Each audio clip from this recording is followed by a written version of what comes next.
On s'habitue à tout. Pour les Ukrainiens, l'adage n'a jamais paru aussi vrai, surtout en temps de guerre. Après 2 ans d'invasion, la vie a repris son cours. Dans le centre de Kiev, la guerre n'est pas visible dans les rues, mais elle est présente dans tous les esprits. Nous ne pouvons pas être vraiment libres comme nous l'étions avant la guerre. Et d'une certaine manière, vivre pleinement. Bien sûr, nous ne pouvons pas. La vie continue, mais personne ne peut oublier ce que traverse le pays. Des centaines de milliers d'hommes sont toujours mobilisés sur le front.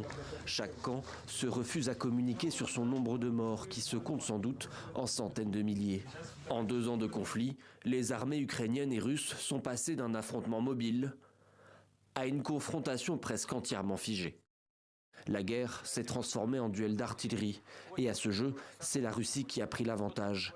Moscou possède plus de systèmes d'artillerie et plus d'obus. Lorsque les Russes tirent 10 fois, les Ukrainiens, eux, ne répondent qu'une seule fois.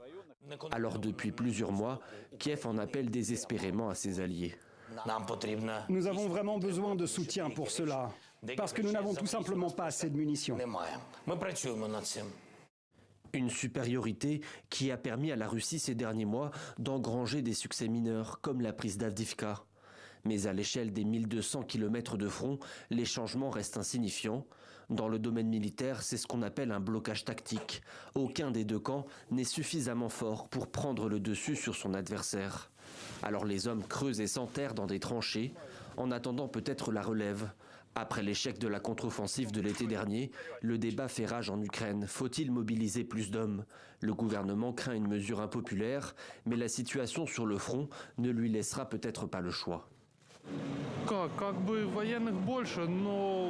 Bien sûr, il faut mobiliser, au moins pour nous donner un peu de repos, parce que nous sommes aussi fatigués, parce que depuis le début de la guerre, nous sommes sur le front. Au-delà des difficultés sur le terrain, c'est sans doute en dehors d'Ukraine que viendront les changements. Le gouvernement ukrainien suit de très près la campagne présidentielle américaine. L'Europe continue son soutien matériel, mais les États-Unis restent le principal allié et fournisseur d'armes.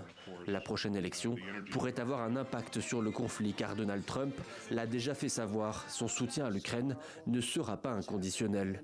Les Ukrainiens multiplient les partenaires militaires pour tenter de trouver des alternatives et Volodymyr Zelensky le sait, l'année 2024 s'annonce décisive.